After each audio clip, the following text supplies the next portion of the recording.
Muchas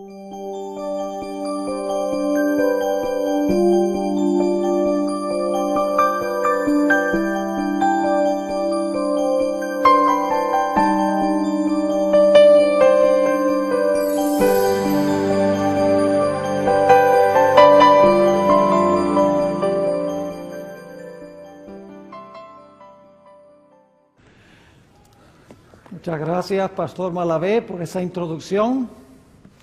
Quiero reiterar que para mí es un placer poder pasar estos días con ustedes aquí en la linda Isla del Encanto. Siempre es bueno venir a Puerto Rico. Es una isla hermosa con gente muy calurosa y siempre es un placer estar aquí con ustedes. Quiero extenderle un saludo muy cordial a mi amigo Oliver Coronado. Todavía no ha llegado a la tierra que mencioné anoche. Quiero nada más mencionar a los que viven allá en Punto Fijo, que los quiero mucho. Son personas muy calurosas, muy amables, pero ellos saben que lo que dije en cuanto a los burros y los chivos es verdad. Pero hay muchas cosas hermosas también en ese lugar. Tienen los médanos, que uno va allá y pareciera que estuviera en el desierto de Sahara. Es impresionante ese asunto de los médanos allá cerca de Coro, cerca de Punto Fijo, donde vive el hermano Oliver. Un saludo muy cordial a los hermanos y hermanas de Punto Fijo. También a mis familiares que están viendo en Venezuela, en Colombia, a mi esposa posiblemente en Fresno. Hay muchas personas conectadas que están presenciando la programación. Antes de comenzar nuestro estudio, queremos hacer lo que siempre debemos hacer antes de abrir el Santo Libro del Señor. Y es elevar una plegaria a Dios para que abra nuestras mentes, para que podamos comprender, y abra nuestros corazones para que tengamos la sinceridad de recibir lo que Dios tiene para nosotros. Así que les invito a que junto conmigo inclinen sus rostros para elevar una oración a nuestro Dios. Padre Celestial, tu pueblo se haya reunido aquí con el fin de escuchar tu voz hablándonos por medio del libro que tú inspiraste. Pedimos, Padre, que tu palabra no regrese a ti vacía. Te ruego, Señor, que quites todo prejuicio e idea preconcebida en nuestro corazón, para que podamos escucharte hablando claramente en esta noche. Te lo pedimos en el precioso nombre, incomparable nombre de nuestro Señor y Salvador Jesucristo. Amén. Uno de los temas más discutidos y controversiales en la Iglesia Adventista del presente es el tema de la música. No hay un asunto en la Iglesia más potencialmente divisivo que este. Muchas iglesias en Norteamérica por lo menos tienen dos cultos. Uno de los cultos es tradicional, donde asiste mayormente gente de la antigua guardia, y allí se cantan los grandes himnos que se encuentran en el himnario adventista. En el otro culto se reúnen particularmente los jóvenes, y es un culto de matiz contemporáneo. No se cantan generalmente los himnos que tenemos en el himnario, sino que se cantan coritos que son compuestos mayormente por autores o por compositores pentecostales y evangélicos. La pregunta clave con la cual queremos comenzar nuestro estudio en esta noche es: ¿cuál de estos dos estilos de culto concuerda mejor con el mensaje y con la misión de la Iglesia Adventista del Séptimo Día? ¿Cuál de los dos métodos de adoración, cuál de los dos estilos de culto está en más armonía con nuestro mensaje y con nuestra misión? Para comenzar, quisiera mencionarles una experiencia que yo tuve no hace tanto tiempo. Hubo una actividad que se organizó en cierto país latinoamericano, no voy a mencionar el país. Fue una actividad juvenil organizada por una asociación y una misión en conjunto. Básicamente me llamaron y me pidieron que yo fuera el orador en esta actividad juvenil tan importante para esa asociación y misión que estaban trabajando juntos.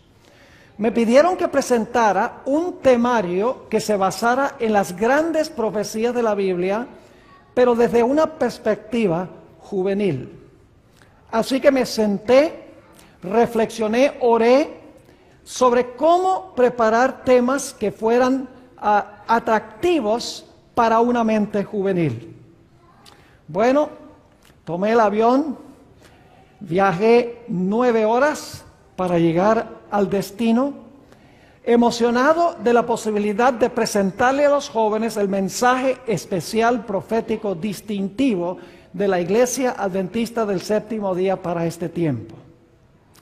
La primera noche de las reuniones, llegué temprano. Las reuniones se celebraron en un coliseo deportivo. Me senté allí en las graderías, observando a los jóvenes a medida que iban llegando a ese lugar. Después de un rato parecían hormigas que iban llegando, porque iban llegando por muchedumbres, por montones. Finalmente, el local estaba lleno con más de 1000 jóvenes representando esta asociación y esa misión. A medida que iban entrando me emocionaba más y más, viendo el tremendo potencial de presentar un temario que fuera atractivo a los jóvenes y que los inspirara a presentar el mensaje especial de la Iglesia Adventista para este tiempo. Pero debo decirles que en unos pocos minutos mis expectativas quedaron chasqueadas y mi entusiasmo quedó completamente desinflado. Al comenzar el programa, un grupo de jóvenes pasó a la plataforma elevada para dirigir un servicio de canto. Estaban vestidos con blue jeans y camisetas. En la plataforma había un sintetizador junto con guitarras eléctricas, y empezaron a dirigir el servicio de canto. Con un volumen ensordecedor, las guitarras eléctricas tocaban a todo vapor la música. La música era sincopada y rítmica y repetitiva. Y la música estaba acompañada de luces de diferentes colores que oscilaban sobre el público, el techo de ese lugar a donde se celebraron las reuniones. Además de eso, había una máquina en la plataforma que escupía humo, que causaba que la plataforma estuviera llena de humo, que parecía que estuviera no en un culto de adoración, sino parecía que estaba en un bar. Los jóvenes no prestaban atención. Lo que hacían era hablar, reírse, se abrazaban, se meneaban, gritaban, silbaban. No podía creer, mis hermanos y hermanas, lo que yo estaba viendo en esa reunión. Algunos podrían pensar que estoy exagerando. No estoy exagerando, en realidad estoy siendo conservador en mi descripción. Y tengo un video que saqué de esa actividad. Por ese video puedo documentar que lo que yo vi sucedió exactamente como lo estoy describiendo. El culto de alabanza duró algo más que 1 hora. Los ánimos de los jóvenes estaban, como dicen en Puerto Rico, enfogonados. Y se mostraban los jóvenes poco inclinados a estudiar la palabra del Señor. Finalmente, cerca de las 9 de la noche, el pastor que ayudó a coordinar esta actividad se acercó a mí y me dijo: Pastor Bor, ahora le toca a usted. Pero es tarde y tenemos que salir de este local a tiempo, así que va a tener que abreviar el mensaje. Y luego me dijo que tenía unos 20 minutos para predicar. Yo quiero decirles que aunque hubiera estado dispuesto de predicar, no podía predicar el tema que yo había preparado en 20 minutos, una imposibilidad. Pero fuera de eso, los jóvenes no estaban en condición para escuchar un mensaje sobre las profecías de la Biblia. Todavía se reían y todavía se abrazaban y se meneaban. Tomó 10 minutos nada más para calmarlos, para que yo pudiera comenzar a predicar. Los jóvenes no mostraron ninguna reverencia, ningún concepto de que el Dios eterno, el Dios todopoderoso, estaba presente en ese lugar. Durante todo el fin de semana, mis hermanos y hermanas, no escuché ni un solo sermón, porque fueron varios que presentaron seminarios y sermones, donde se presentara el mensaje distintivo y especial de la Iglesia Adventista para este tiempo. Los mensajes que se proclamaron podrían haber sido predicados por un pastor pentecostal o un pastor bautista o un pastor de cualquier otra denominación. Lo que particularmente me preocupó es que los pastores que organizaron este evento no solo permitieron este estilo de culto, sino que participaron en él y animaron a los jóvenes que participaran en este culto. Para serles sincero, el culto me recordó del culto que celebró el pueblo de Israel al pie del monte Sinaí cuando adoraron el becerro de oro. Al regresar a mi hotel esa noche, yo me hacía varias preguntas. Entre esas preguntas están las siguientes. ¿Será este el tipo de culto que agrada a Dios? ¿Será así como adoran los ángeles? ¿Estaba Elena White equivocada cuando dijo que la música del cielo es armoniosa y melodiosa y que se parece a los himnos que entonan los pájaros? ¿Será este, me preguntaba, el tipo de música que debe acompañar nuestro precioso mensaje adventista de la verdad presente? Pero debo decirles algo. Hubo un elemento positivo en ese servicio de adoración. Y es que uno de los pastores que estaban presentes le había enseñado a sus jóvenes a adorar con reverencia a Dios. Y cuando comenzó la música, este pastor con todos sus jóvenes se paró y se retiraron del local. Me hizo recordar de lo que hicieron los levitas al pie del monte Sinaí. Cuando Israel adoró el becerro de oro, los levitas se pusieron de parte del Señor. Este evento también me hizo recordar un evento que transpiró en la historia de la Iglesia Adventista del Séptimo Día, el famoso campestre de Indiana. Ahora, parece que antes del año 1900, por 2 años antes del año 1900, el presidente de la asociación y el evangelista habían empezado a enseñar algunas ideas extrañas, teológicas extrañas. Es una teología que se conoce como la doctrina de la carne santificada. Cuando el presidente de la asociación y el evangelista S.S. Davis empezaron a enseñar esto, contagiaron a los pastores, y la mayoría de los pastores de la asociación aceptaron esta teología y la transmitieron a una gran porción de la feligresía de las iglesias en la asociación de Indiana. Del 13 al 23 de septiembre del año 1900, en la ciudad de Muncie, en Indiana, se celebró un campestre a donde estas personas que estaban enseñando estas doctrinas exhibieron no solamente su teología, sino exhibieron la forma en que adoraban en vínculo con su teología. La sierva del Señor nos ha dicho que no tenemos nada que temer al futuro, al menos que nos olvidemos cómo Dios nos ha conducido en el pasado. El filósofo Santayana una vez dijo que los que no aprenden de los errores de la historia están condenados a repetirlos. Algunos dicen, pastor, ¿por qué usted habla de estas cosas? Eso causa división y causa riña y desunión en la iglesia. Hable nada más de cosas que nos hagan sentir bien. Mis hermanos y hermanas, tenemos que aprender las lecciones de la historia.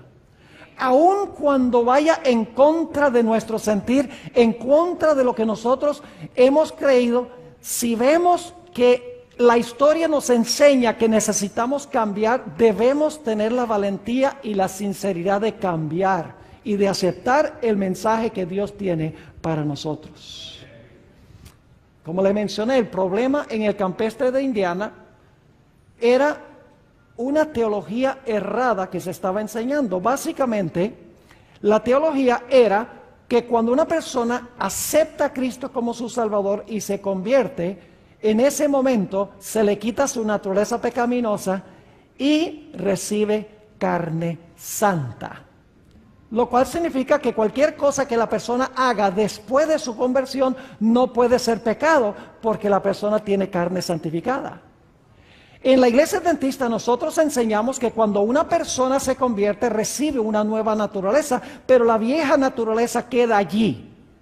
Hasta el momento que Cristo regrese del cielo para cambiar este cuerpo vil a semejanza del cuerpo de su gloria, todos los hábitos de las malas prácticas que se encuentran en nuestro sistema nervioso quedan allí y tienen que ser subyugadas por la nueva naturaleza.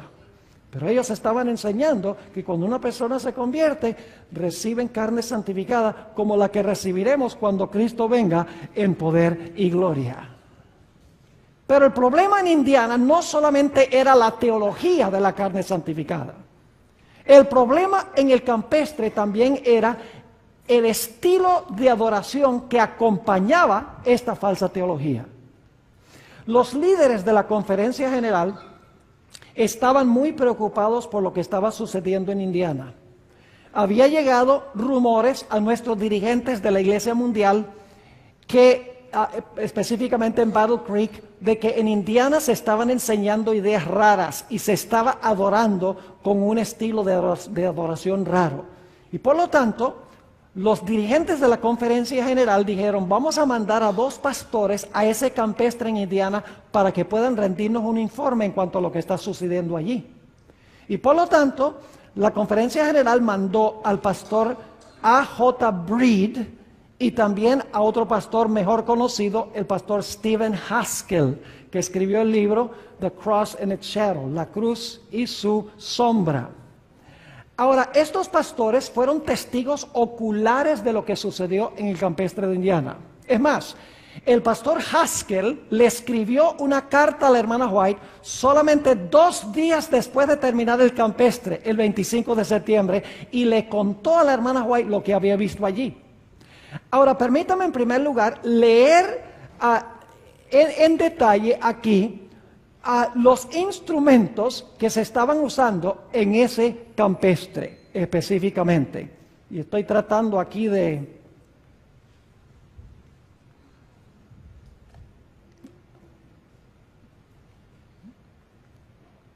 Vamos a ver aquí si vamos al comienzo. Aquí está. Dice, había un tambor grande, 2 tamboriles, una viola, 2 violines, una flauta y 2 trompetas, que se unieron a un órgano y unas pocas voces. Ahora ustedes dirán, ¿qué tiene de problemas que se usen flautas y violines y viola? ¿Qué tiene de malo eso? Bueno, los instrumentos en sí no son malos. Es la forma en que se usan los instrumentos donde está el problema. Ahora, ¿cómo se estaban usando estos instrumentos? Fíjense lo que sigue diciendo. Usan el himnario Garden of Spices, que significa jardín de especies. Es un himnario no adventista. En un momento le voy a mencionar algo sobre ese himnario. Dice, usan el himnario Garden of Spices, ahora aquí viene la parte clave, y tocan piezas bailables con letra sagrada. ¿Están empezando a captar algo interesante? ¿Cómo se usaban los instrumentos? De una forma solemne, digamos como una sinfónica o algo así. ¿Cuántos de ustedes han visto a gente en un concierto sinfónico bailando? No.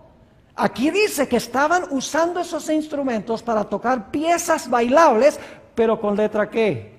Con letra sagrada. Eso es mezclar lo santo con lo común, mis hermanos y hermanas, que la Biblia prohíbe terminantemente mezclar lo que es sagrado con lo que es común. Ahora, permítanme mencionarles algo sobre el himnario Garden of Spices.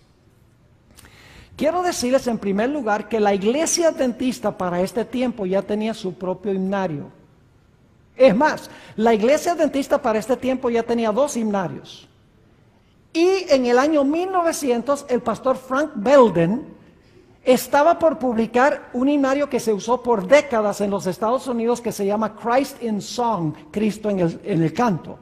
Ahora escuchen los nombres de los himnarios que tenía la iglesia adventista. El primero se publicó en el año 1869. Y el himnario se llamaba así: Himnos y cantos para los que guardan los mandamientos de Dios y la fe de Jesús. Qué lindo nombre para un himnario, distintivo en su nombre. Otro himnario se publicó en el año 1886. Y el título o el nombre de ese himnario es The Seventh Day Adventist Hymn and Tune Book, que se traduce Libro de Himnos y Cantos de la Iglesia Adventista del Séptimo Día. Y como les mencioné, en el año 1900, cuando se tuvo el campestre, el pastor Belden, Frank Belden, el más grande himnólogo probablemente de la historia de la iglesia adventista, estaba preparando el himnario Christ in Song, o Cristo en el canto. Pero en ese campestre dijeron: no usemos los himnarios que tenemos en la iglesia, vamos a usar un himnario que se llamaba Garden of Spices. Ahora permítanme decirles algo sobre Garden of Spices.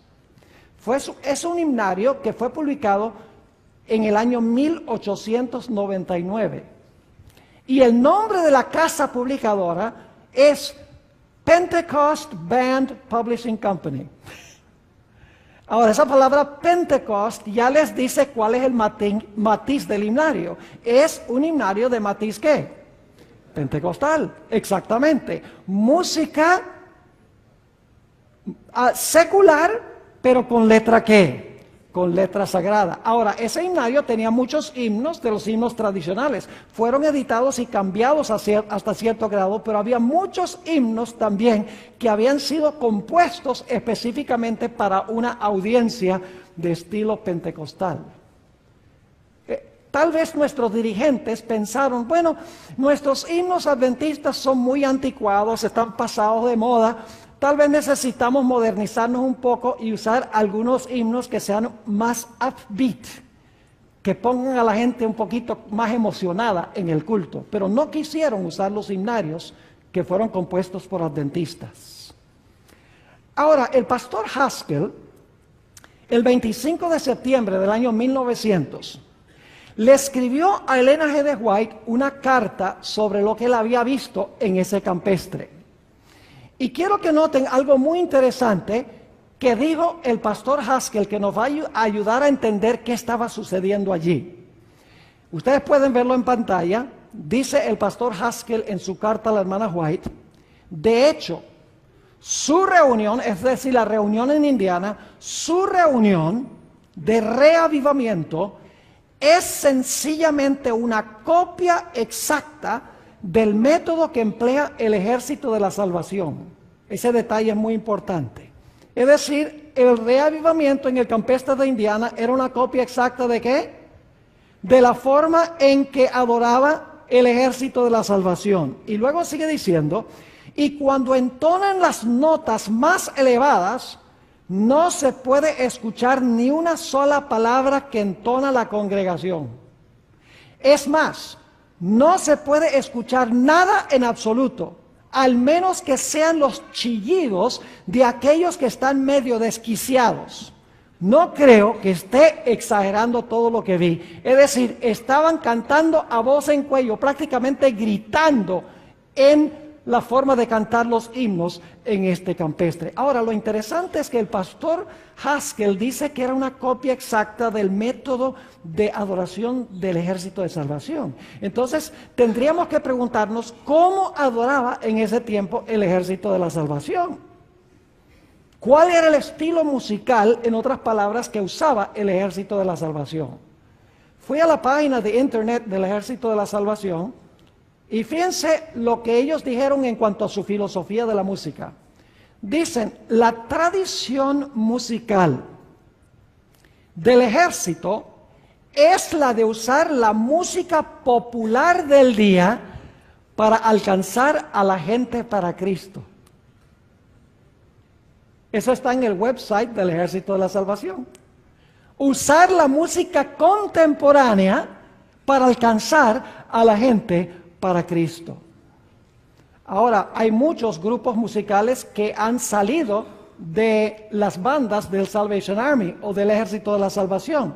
Algunos nombres son Joy Strings, los Insiders, los Lads, los Electrolyte y otros nombres de grupos contemporáneos que tuvieron su origen en el Ejército de la Salvación y luego llegaron a ser bandas seculares que cantaban música secular. Ahora, debo decirles algo más en cuanto al fundador del Ejército de la Salvación. El nombre del fundador es William Booth. Por varios años él fue un pastor metodista. Tenía muy buena intención, mis hermanos y hermanas. Él vio que en las calles de Londres, porque él primero trabajó en Londres, se dio cuenta que había muchos borrachos, había prostitutas, había gente que necesitaba desesperadamente el Evangelio de Cristo. Y por lo tanto él dijo, ¿cómo puedo yo alcanzar a esta gente en el nivel donde ellos están? Y llegó a la conclusión de que la mejor forma de hacerlo era adaptar el Evangelio al deseo de ellos. Y ustedes dicen, bueno, eso no está mal, eso está bien. Mis hermanos y hermanas, el fin nunca justifica los medios. Nuestra pauta o nuestra norma para hacer algo se encuentra en la Biblia. No se encuentra en lo que la gente siente o lo que la gente piensa o lo que la gente quiere. El Evangelio tiene en sí mismo poder para transformar el corazón del ser humano. A veces me gusta pensar que algunas personas dicen que Robin Hood, quien le robaba a los ricos para darle a los pobres, estaba bien que robara porque se beneficiaban los pobres. ¿Qué tiene de malo eso?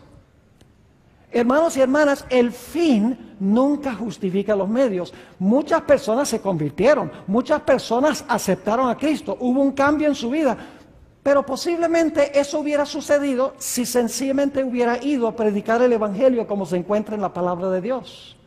Mis hermanos y hermanas, nunca Dios aprueba que nosotros rebajemos la elevada norma del Evangelio de Dios con el fin de conseguir un resultado que consideramos nosotros ser positivo.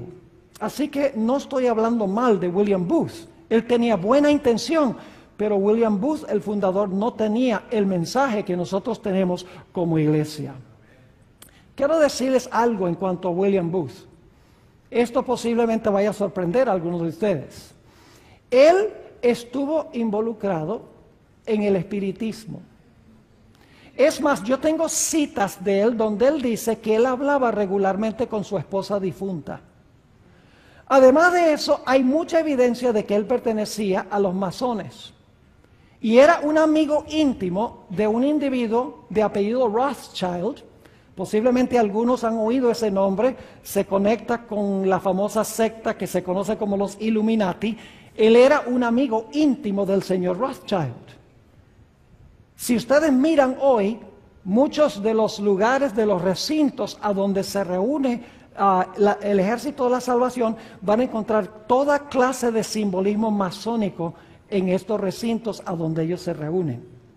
Por eso no me sorprende, mis hermanos y hermanas, que en el campestre de Indiana, la sierva de Dios haya dicho esto, y lo voy a leer ahora, lo que dijo la sierva del Señor.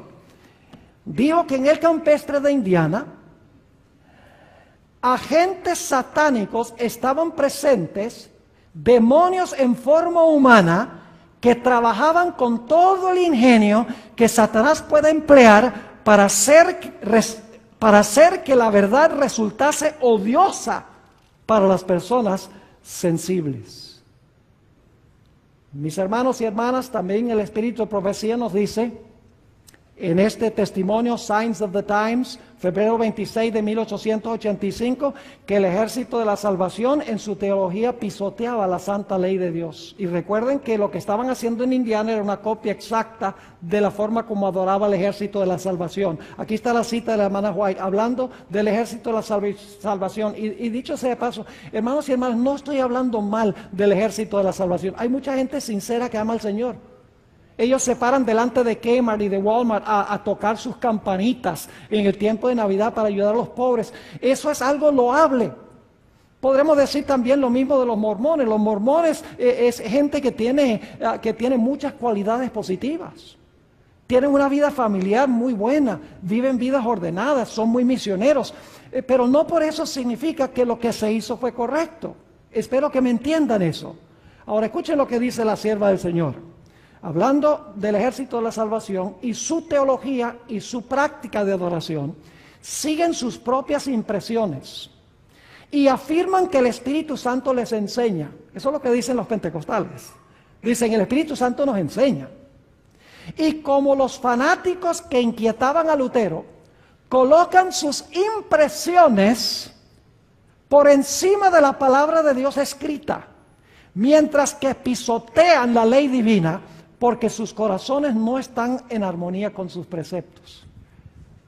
Está diciendo ella que el Ejército de la Salvación en su teología pisoteaba la ley de Dios. Y saben algo interesante, en el año 1888 en los Estados Unidos se estaba agitando a favor de una ley dominical. Algunos de ustedes podrán saber eso, que en el Senado de los Estados Unidos ya se estaba agitando la idea de proponer una ley dominical nacional. ¿Saben ustedes que el Ejército de la Salvación estuvieron entre los primeros que apoyaron esa idea de una ley dominical? Ahora, el Ejército de la Salvación, sabemos en ese tiempo, también usaba métodos evangelísticos cuestionables. Y ustedes dicen, ¿cómo que métodos evangelísticos cuestionables? Ellos decían que había que contextualizar el Evangelio. Es decir, había que presentar el Evangelio en una forma que fuera atractiva a la gente. Ahora, no me entiendan mal, yo creo que debemos presentar el Evangelio de una forma atractiva a la gente. Pero no significa por eso que nosotros debemos entretener a la gente. La palabra de Dios tiene su propio poder para traer convicción a los corazones de los seres humanos. Una cosa que hacía el Ejército de la Salvación, por ejemplo, era usar payasos para presentar el Evangelio. Ahora, fíjense lo que dice la sierva del Señor en cuanto a esta práctica específicamente. Dice ella, debemos estudiar métodos por medio de los cuales podamos predicarle el Evangelio a los pobres y desamparados de la humanidad. Eso es lo que hacía el Ejército de la Salvación, ¿verdad? Dice la hermana White, debemos nosotros estudiar métodos por medio de los cuales podamos predicarle el Evangelio a los pobres y desamparados de la humanidad. Ahora escuchen bien. Pero que no piense ninguno que Dios aprueba de un método a donde se requiere que un hombre juegue las veces de payaso o que actúe como uno que ha perdido su sano juicio. Tales métodos son completamente innecesarios e inapropiados.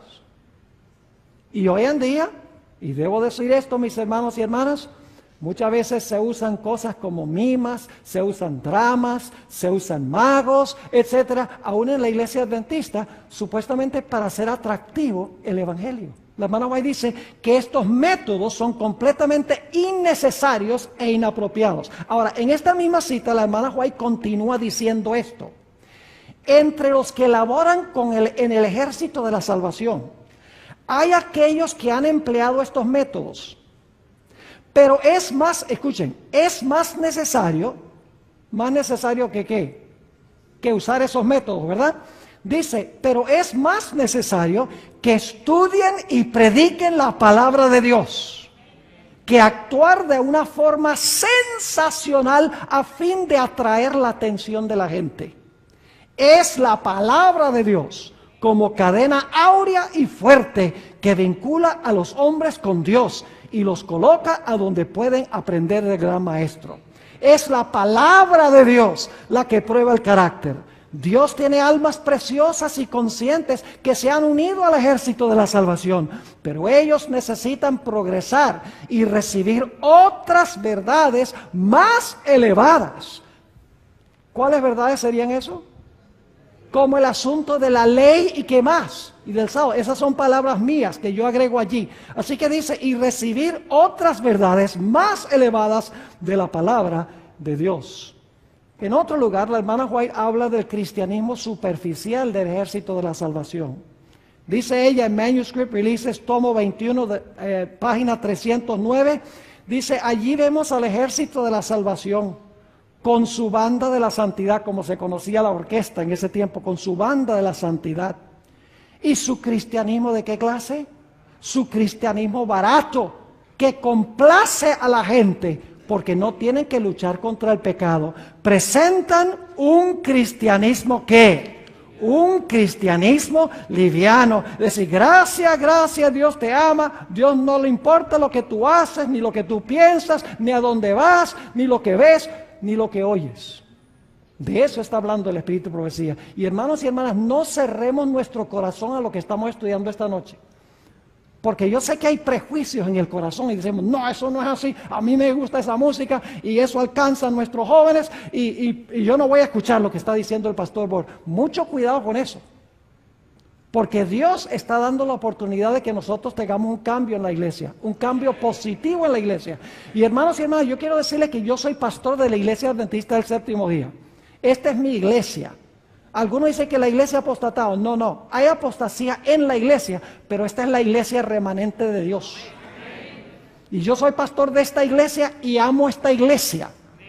Y por eso es que yo predico estas cosas, porque yo quiero que la iglesia adore y crea y enseñe lo que Dios quiere que la iglesia enseñe y lo que la iglesia practique.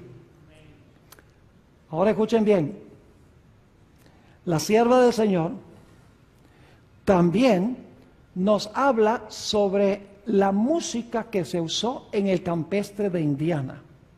¿Saben lo que dicen algunos? Algunos dicen, miren, lo que la hermana White criticó en cuanto al campestre de Indiana fueron en realidad, fue la falsa teología de la carne santificada. Pero la hermana White no se preocupó por el estilo de adoración ni por la música. Era solamente la preocupación por la teología de la carne santificada. Hermanos y hermanas, los que dicen esto, sencillamente no han leído lo que la hermana White dice. En Mensajes Selectos, tomo 2, página 35, la página 45, la hermana White habla sobre el estilo de adoración que hubo en el campestre de Indiana. Voy a darles una síntesis de esas páginas y luego les voy a leer varias citas del Espíritu de Profecía. En primer lugar, la hermana White dice que Satanás usó este estilo de culto, no la teología, este estilo de culto para desviar a la gente de la verdad presente y para lograr que el mensaje del tercer ángel perdiera su fuerza y su influencia. Dice que el Espíritu Santo nunca se manifiesta en este estilo de culto. Dice que este estilo de culto no se necesita para convertir a las almas. Dice que este estilo de culto se iba a ver de nuevo en las reuniones de reavivamiento de la iglesia adventista, justamente antes de cerrarse la puerta de la gracia. En unos momentos les voy a leer algunas citas.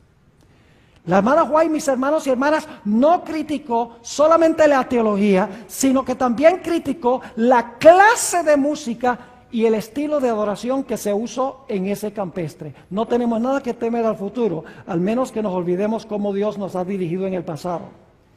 Los que no aprenden de los errores de la historia están condenados a repetir esos errores. Mis hermanos y hermanas, es tiempo de dejar de cometer esos errores y de aprender de nuestra historia denominacional, porque Dios nos ha dejado la historia de nuestra iglesia para que no cometamos los mismos errores y para que hagamos las cosas positivas que la iglesia una vez hizo. Ahora les voy a leer varias citas de la hermana White. Ustedes me van a perdonar de que lea tanto estas citas, pero quiero que quede claro que no es solamente la teología del campestre, es el estilo musical. Y los que dicen que no era el estilo musical y no era el estilo de adoración, yo no sé dónde están leyendo en el Espíritu de Profecía. Fíjense lo que ella dice. El Espíritu Santo nunca, ¿qué significa nunca? Nunca, ¿verdad? El Espíritu Santo nunca se manifiesta en esta ¿qué? ¿Está hablando de teología? No, no, no. Dice el Espíritu Santo nunca se manifiesta en esta forma. ¿Mediante ese qué? ¿Esa es teología? No, mediante ese ruido desconcertante. Ahora escuchen la intención de Satanás. Esto constituye una invención de Satanás para ocultar sus ingeniosos métodos destinados a tornar ineficaz la pura, sincera, elevadora, ennoblecedora y santificadora verdad para este tiempo. Cuando la hermana White dice verdad para este tiempo, está hablando de verdad ¿qué? Presente, exactamente. ¿Cuál es la intención de este estilo de música y de este estilo de adoración? Dice, es tornar ineficaz la pura, sincera, elevadora, ennoblecedora y santificadora verdad para este tiempo. Y luego dice ella, es mejor no mezclar nunca el culto de Dios con música. ¿Que está hablando de la teología aquí?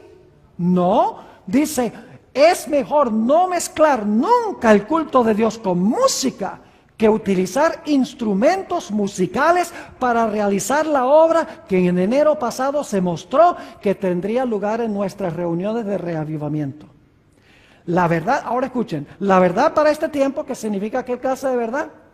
Mañana el tema es ¿qué es la verdad presente? ¿Ok? Así que mañana es la conclusión de lo que estamos estudiando esta noche. Dice, la verdad para este tiempo no necesita nada de eso para convertir a las almas. El ruido, fíjense, el estilo de culto, el ruido desconcertante aturde los sentidos y desnaturaliza aquello que, si se condujera en la forma de vida, fíjense, la forma, no la teología, en la forma de vida constituiría una bendición.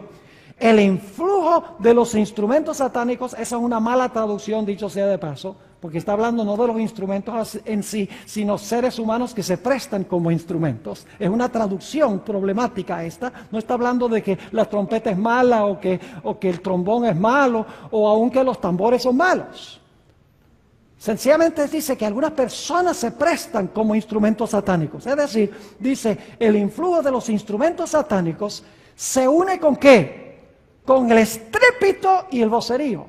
Es decir, con la gritería, con la cual resulta un ¿qué? Un carnaval. Eso parecía el culto con el que yo empecé mi sermón esta noche, con la cual resulta un carnaval. Y a esto se le denomina la obra de ¿qué? Se le denomina la obra del Espíritu Santo. Ahora aquí hay otra.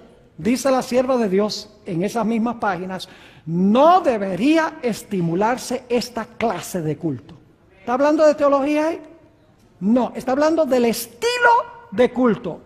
Sigue diciendo, no resumiré toda la historia porque es demasiado penosa, pero en enero pasado el Señor me mostró que en nuestras reuniones de reavivamiento se introducirían teorías y métodos erróneos. Fíjense, teorías y también ¿qué?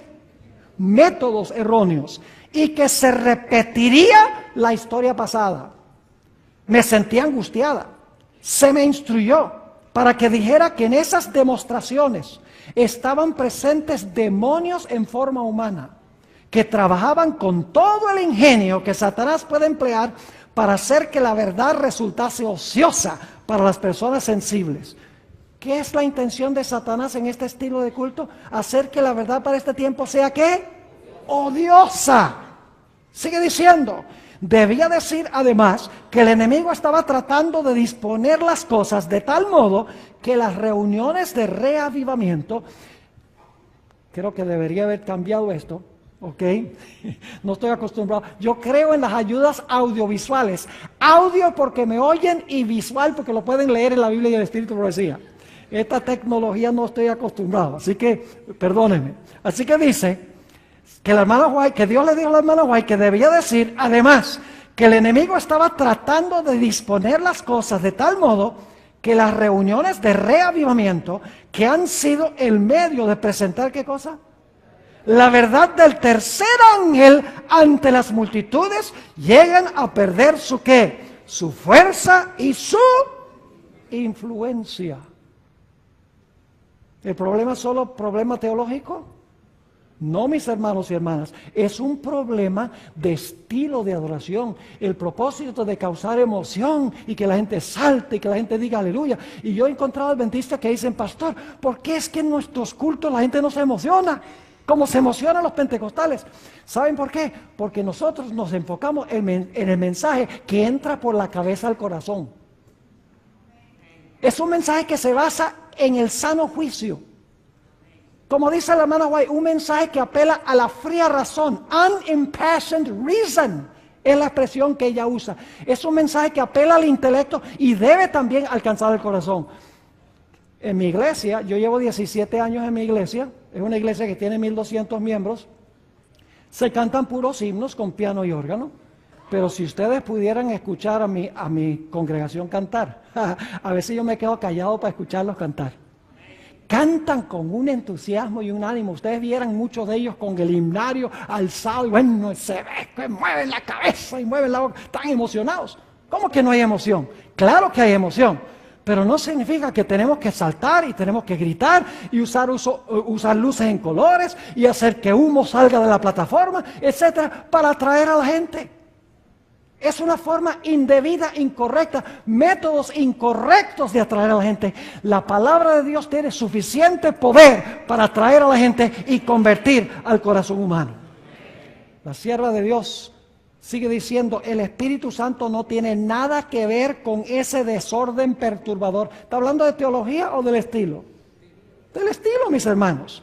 El Espíritu Santo no tiene nada que ver con ese desorden perturbador y esa varaunda que me fueron mostradas en enero pasado. Satanás trabaja en medio del estruendo y de la confusión producida por esta clase de música. ¿Escucharon bien? ¿Por qué? Por esta clase de música, la cual, si fuera dirigida debidamente, serviría para alabar y glorificar a Dios. El diablo hace que tenga el mismo efecto que la mordedura ponzoñosa de la serpiente. Sigue diciendo la sierva del Señor, las cosas que han ocurrido en el pasado también acontecerán en el futuro. Satanás convertirá la música en una trampa debido a la forma como es dirigida. El que no entendió, me voy a sentar y no voy a decir más nada, porque eso no tiene nada que ver con teología. Eso tiene que ver con música y estilo de adoración. Y ahora viene lo aterrador. Escuchen lo que dice la hermana White. Lo estamos viendo ahora, estamos cerca del cierre de la puerta de la gracia, mis hermanos y hermanas. Estamos en el mero fin de la historia del planeta Tierra. Y nosotros como iglesia tenemos que enderezarnos, mis hermanos y hermanas, y enfocarnos en el mensaje de la Biblia, el mensaje de la verdad presente de nuestra iglesia.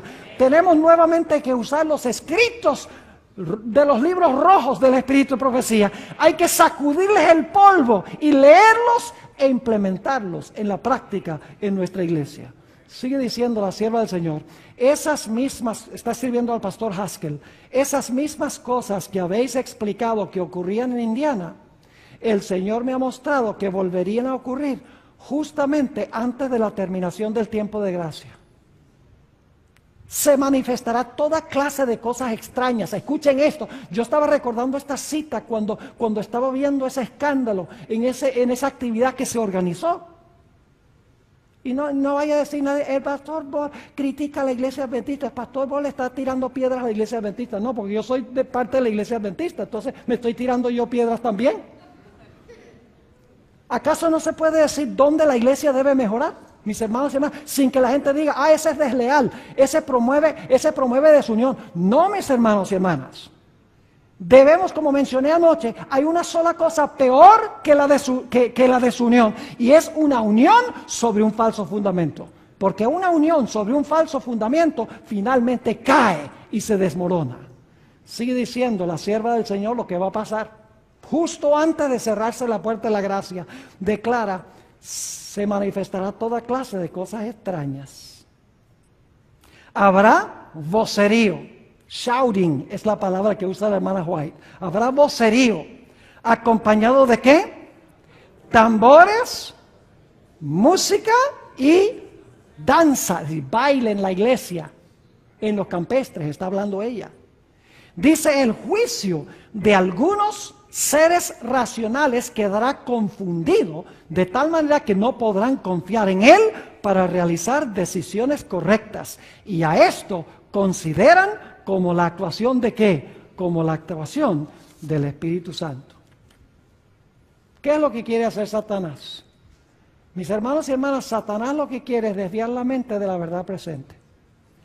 Y alguno dice, pastor, ¿qué es verdad presente? Yo les explico qué es verdad presente, no es tan complicado. Para saber qué es verdad presente, lo que nosotros debemos estar predicando, sencillamente tenemos que descubrir dónde está Jesús ahora y qué está haciendo.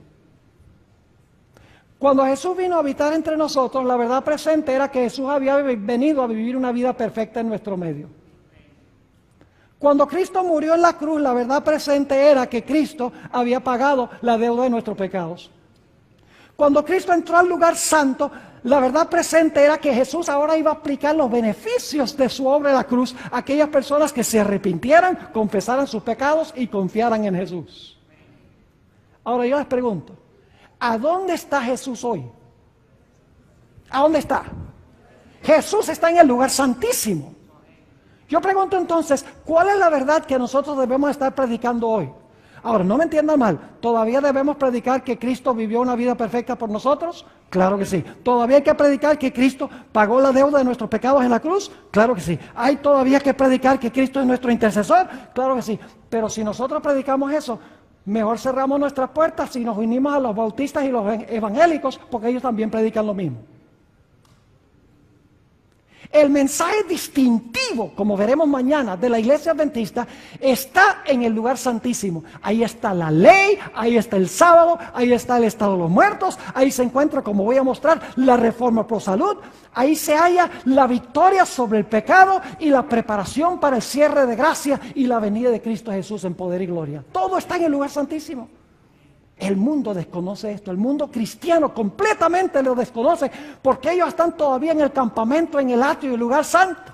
No han entrado al lugar santísimo para descubrir las grandes verdades de la verdad presente que tiene la iglesia adventista del séptimo día. Y nosotros, ¿qué queremos hacer? Queremos regresar y adorar como adoran ellos. Ay, mis hermanos y hermanas, ustedes no entienden la pasión que yo tengo porque la iglesia regrese a sus raíces. Por eso es que yo viajo tanto. Mire, yo viajo, mi esposa no me ve como por 6 meses al año. Viajando a diferentes sitios, predicando en congresos, predicando en convenciones, predicando en iglesias, en aviones, muchas veces no durmiendo la cantidad de horas que debo dormir, comiendo comida de diferentes clases. Pero lo hago, mis hermanos y hermanas, porque yo quiero que la iglesia regrese al mensaje y la misión que Dios le ha encomendado a esta iglesia. Porque cuando eso suceda, ay, cuidado diablo. Le digo, porque el mundo va a ser sacudido con el mensaje de ese ángel que desciende del cielo, que va a llenar toda la tierra con su gloria. Ahora quiero compartir con ustedes algo muy interesante. Una vez estaba hablando con un individuo que creía en la música contemporánea y que creía en usar instrumentos con música sincopada, con música rítmica, etcétera. Y me dijo una cosa que me tiró una curva, como decimos en terminología de béisbol. Y yo debo admitir que cuando me lo dijo, yo no le tenía una respuesta inmediatamente. Me dijo, pastor, ¿usted ha estudiado las escenas de adoración en el cielo? Yo le dije, sí, claro. Y me dijo, ¿a dónde consigue usted en esas escenas de adoración algún sermón? Todo lo que hacen ahí es alabanza. No hay sermones. Y yo digo, oiga, yo tengo que mirar esto. Y me puse a mirar, de verdad tenía razón. Todas las escenas de adoración que tenemos en Apocalipsis, las voy a compartir en un momento con ustedes, son escenas donde están cantando y donde están alabando. Entonces, la insinuación era de que nuestro culto de adoración no debemos centrarnos en la predicación, sino que debemos centrarnos más bien en la alabanza. Y dejar tal vez unos 10 o 15 minutos allí por un snack en la hora del sermón. Yo veo que muchos de ustedes entienden inglés. Han vivido en Nueva York o han vivido en Miami o en alguno de esos lugares. Ahora escuchen. Cuando él me dijo esto, yo no tenía una respuesta. Yo le dije, mira, dame tiempo para ir a estudiar este asunto, yo lo voy a analizar y te voy a dar una respuesta a lo que tú has dicho. Y me puse a estudiar esas escenas de adoración y descubrí algo muy interesante. Algo que debe enseñarnos a nosotros los adventistas un principio vital. Y ustedes dicen, ¿qué descubrió? Descubrí, mis hermanos y hermanas, que la alabanza celestial es la respuesta de los seres celestiales a un evento histórico que se realizó en ese mismo momento. Es decir, el evento histórico es el sermón y la alabanza es la respuesta al sermón. Y ustedes dicen, ¿cómo es eso, pastor? Vamos a las escenas de adoración para que ustedes lo vean. La única diferencia es que yo, por ejemplo, me paro hoy y yo predico un sermón sobre el hecho de que Cristo fue a la cruz, murió en la cruz, dijo consumado es, y yo le estoy repitiendo la escena. Pero hay una escena que yo les voy a mostrar a donde los seres celestiales están cantando porque acaban de ver el sermón. Es decir, la alabanza celestial es la respuesta al sermón o al evento histórico que se está conmemorando en ese momento. Vamos a examinar este asunto. Apocalipsis el capítulo 4. Apocalipsis el capítulo 4. Y tenemos que avanzar aquí más rapidito. En Apocalipsis el capítulo 4 tenemos nosotros una escena de adoración a donde los seres celestiales están cantando. Voy a decirles cuál es el evento histórico que se está realizando. El Señor Jesucristo ha resucitado de los muertos y el Señor Jesucristo está ahora a punto de ascender al cielo. Y el lugar santo del santuario celestial se está preparando para recibir al héroe de guerra que viene vencedor, con todas las heridas en su cuerpo, para demostrar que ha estado en una batalla, pero está regresando vivo. Ahora, antes que Jesús llegue, en Apocalipsis 4 se encuentra una escena a donde se encuentra Dios el Padre sentado en su trono. Y quiero que noten cuál es el tema central del himno que están cantando aquellos que se encuentran en ese lugar.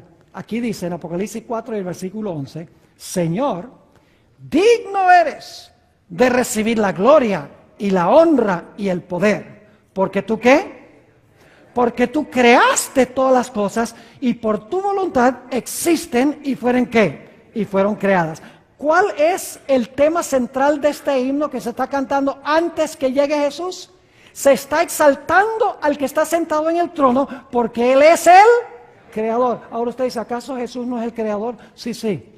El Padre es el arquitecto y Jesús es el albañil. El Padre elaboró el plan y se lo dio a Jesús y Jesús implementó el plan. Por eso en el Nuevo Testamento se exalta al Padre porque por su voluntad existe todo. Y también se menciona que Cristo es el creador porque Él es el que implementa el plan que desempeñó el Padre. Lo que quiero que noten aquí es que en Apocalipsis 4 y el versículo 11, el tema del himno es que el que está sentado sobre el trono es digno porque Él es el creador. No se menciona nada de redención. Ahora quiero que noten qué se cantó en el cielo cuando Jesús murió en la cruz. Noten lo que dice Apocalipsis el capítulo 12 y el versículo 10.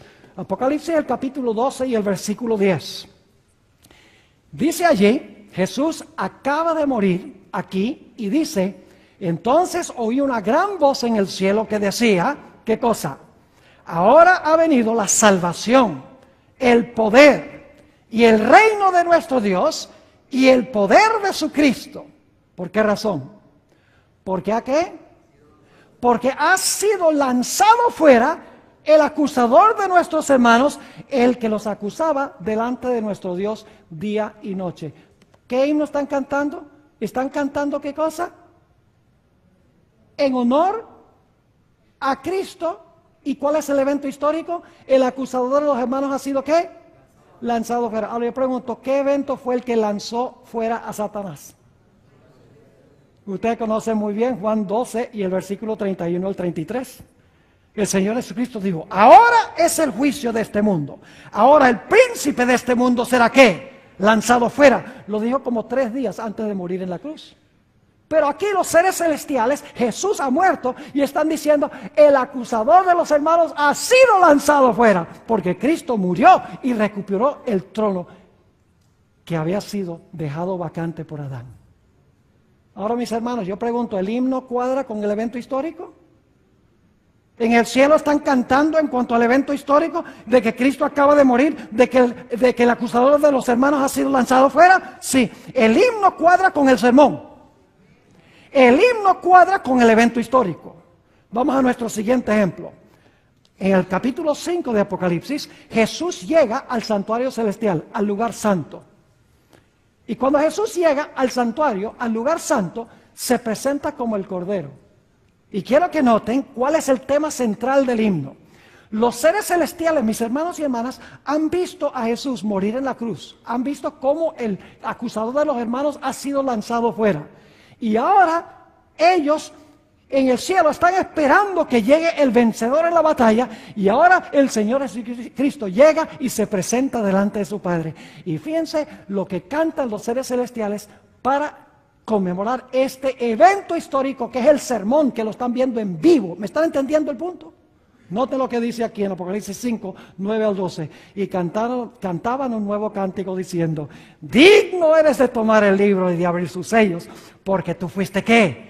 Inmolado, y con tu sangre has redimido para Dios de todo linaje y lengua y pueblo y nación, y nos has hecho para nuestro Dios reyes y sacerdotes, y reinaremos sobre la tierra.